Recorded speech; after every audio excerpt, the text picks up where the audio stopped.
जी अस्सलाम वालेकुम स्टूडेंट्स, उम्मीद है आप सब खैरियत से होंगे। आज हमारा 10th का एक नया टॉपिक है वेव मोशन।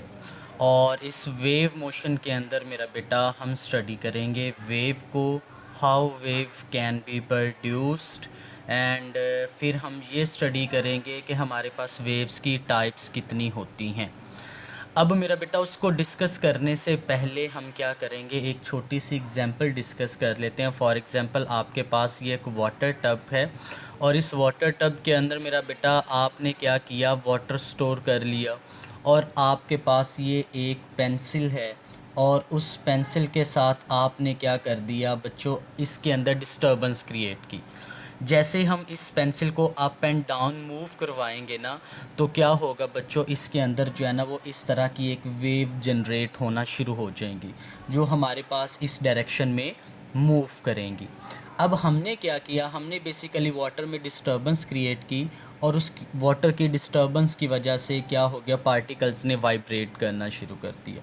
और अगर हम यहाँ पर क्या करें कि कुछ पीस ऑफ पेपर प्लेस कर दें, ये मेरे पास जो है ना वो 1 2 3 4 5, ये बेटा हमारे पास 5 टोटल पीस ऑफ पेपर्स हैं। और हमने क्या किया, इनको इक्वली जो है वो यहाँ पर प्लेस कर दिया, इक्वली डिस्टेंस।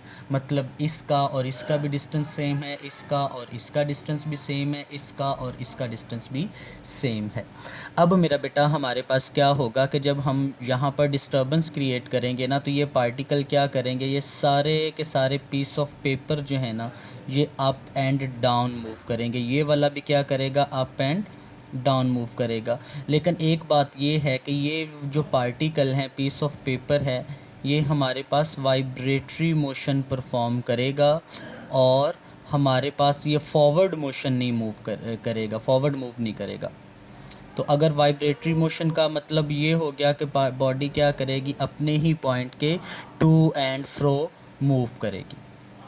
उसके बाद मेरा बेटा हमारे पास ये एक रोप है और इस रोप को मेरा बेटा हमने इस रोप का एक एंड का एक का नाम देते हैं और दूसरे एंड को बी का नाम देते हैं। तो मुझे एक बात बताओ, अगर ये वाली जो स्ट्रेट लाइन है, सपोज कर लो ये आपके पास एक रोप, एक रस्सी है, तो मुझे बताओ बच्चों कि जब हम इसको अप एंड डाउन जर्क देंगे तो हमारे पास ये वेव का कुछ पोर्शन, इस रोप का जो पोर्शन है वो ऊपर की तरफ मूव करेगा और ये वाला पोर्शन क्या करेगा, नीचे की तरफ, फिर ये वाला ऊपर और फिर ये वाला नीचे। और यहाँ पर देखो मेरा बेटा कि हमारे पास ये जो वेव है, ये हमारे पास जो रस्सी है ये अप एंड डाउन क्या कर रही है, मूव कर रही है। तो इसका मतलब ये हो गया कि यहाँ पर भी जो रोप के पार्टिकल्स हैं वो वाइब्रेटरी मोशन परफॉर्म कर रहे हैं। अब यहाँ पर हमने एक और बात स्टडी करनी है और वो क्या है कि हमने यहाँ पर ये जो प्रैक्टिकल डिस्कस किया है, यहाँ से क्या कंक्लूड किया है, कंक्लूजन क्या निकाली हमने, कंक्लूजन ये निकाली बच्चों। अब यहाँ पर आपने एक बात गौर से सुननी है। अब यहाँ पर हमने सबसे पहले ये देखा कि हमारे पास जो पेंसिल है, उस पेंसिल ने डिस्टर्बेंस क्रिएट की। किस में डिस्टर्बेंस क्रिएट की, उसने डिस्टर्बेंस क्रिएट की वाटर में। और वाटर के जो पार्टिकल थे, वाटर पार्टिकल जो थे, उन्होंने मेरा बेटा क्या की, वाइब्रेटरी मोशन परफॉर्म की, वाइब्रेटरी मोशन परफॉर्म की, और जिसकी वजह से क्या जनरेट होगी, वेव जनरेट होगी। अब जब हमने उसके ऊपर एक पीस ऑफ पेपर रखा, मतलब हमने काफ़ी पीस ऑफ पेपर जो इक्वली डिस्टेंस रखे, जैसे ये रखे हुए, तो उन्होंने भी क्या की, वाइब्रेटरी मोशन परफॉर्म की।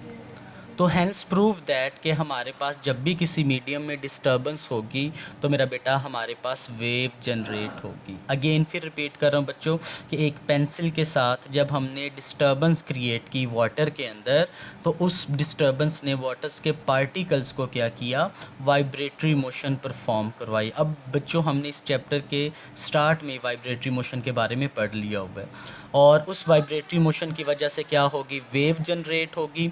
और उस वेव को ऑब्ज़र्व करने के लिए हमने कुछ पीस ऑफ पेपर जो हैं वो हमने जब रखे उसके ऊपर, तो उन पीस ऑफ पेपर ने भी बच्चों क्या किया, वाइब्रेटरी मोशन परफॉर्म की। अब सेम एज इट इज़ हमारे पास जब इस रोप की बात करेंगे, ये हमारे पास एक रोप है, रोप कह लो या आप इसको रस्सी स्ट्रिंग कह लो, और इसको जब हमने डिस्टर्ब किया तो इसके अंदर भी बच्चों क्या हो गया, पार्टिकल्स ने अप एंड डाउन मूव किया।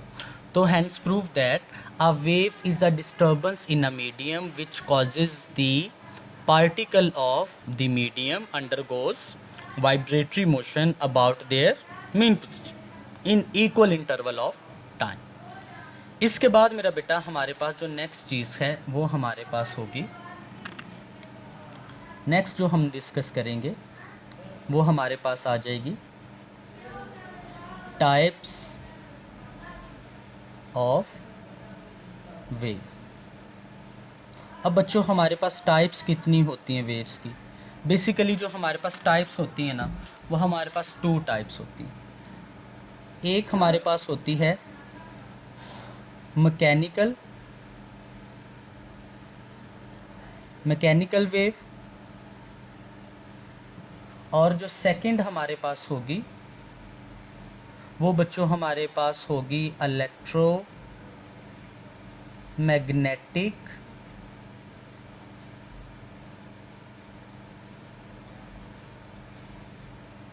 वेव। अब यहाँ पर एक बात ज़हन में रखिएगा कि हमने क्या करना है, इन दोनों टाइप्स को स्टडी करना है और इन दोनों टाइप्स को डिस्कस करना है। तो सबसे पहले हम ऐसा करते हैं, हम सबसे पहले स्टडी कर लेते हैं मैकेनिकल वेव। अब मैकेनिकल वेव क्या होती है? द वेव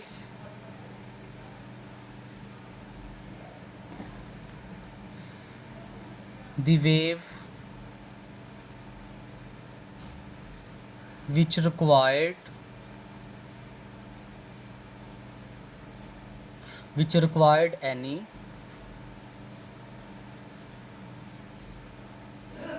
medium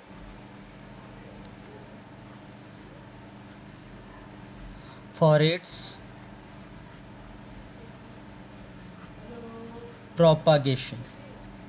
बेटे वो वेव, जिस वेव को मूव करने के लिए मीडियम रिक्वायर्ड हो, उस वेव को हम क्या बोलेंगे? Mechanical wave. अब यहाँ पर प्रोपागेशन का मतलब होता है ट्रैवल करना। तो अगर किसी वेव को मूव करने के लिए मीडियम रिक्वायर्ड होगा तो हम उसको मैकेनिकल वेव का नाम देंगे। जैसे कि अभी आप लोगों ने एक एग्जांपल अभी हमने डिस्कस की, वाटर वेव,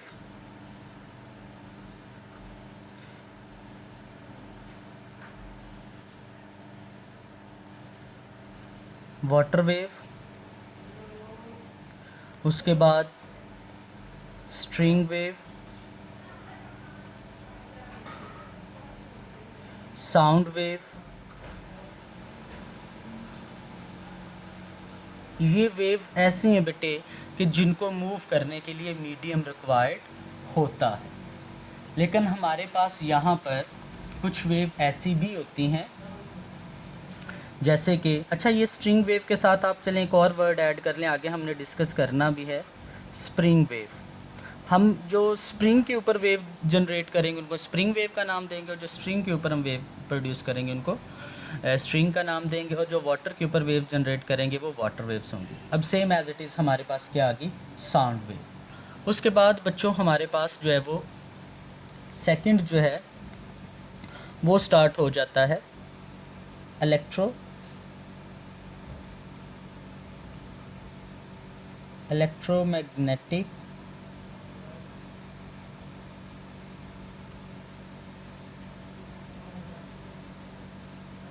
इलेक्ट्रोमैग्नेटिक वेव। अब बच्चों इलेक्ट्रोमैग्नेटिक वेव्स को जब हम स्टडी करेंगे तो हम यहाँ पर लिख लेंगे the wave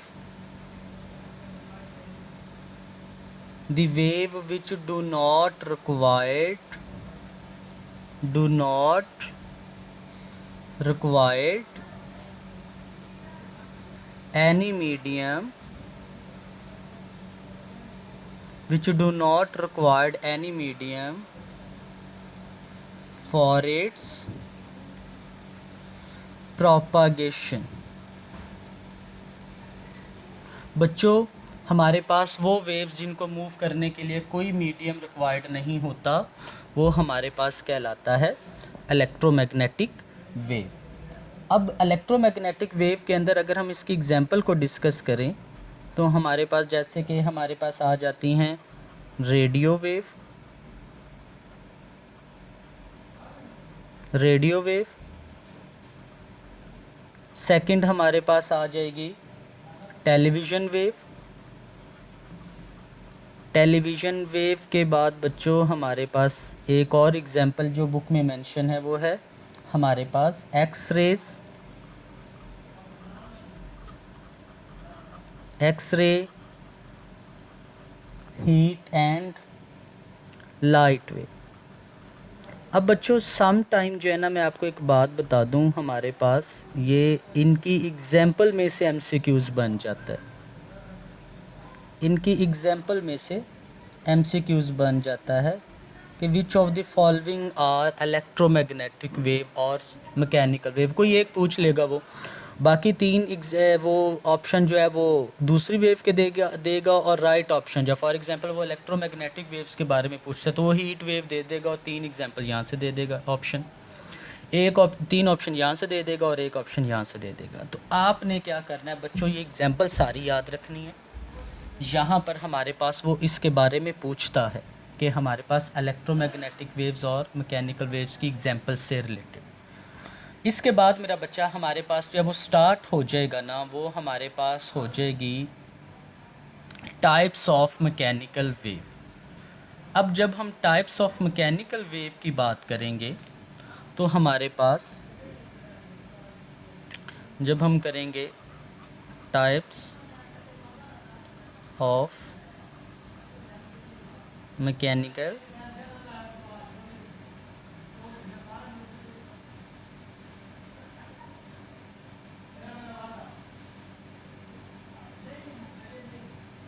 types of mechanical wave, types of mechanical wave में हमारे पास इसकी टू टाइप्स हैं। एक हमारे पास है लॉन्गिट्यूडनल वेव और सेकंड बच्चों हमारे पास आ जाएगा ट्रांसवर्स वेव।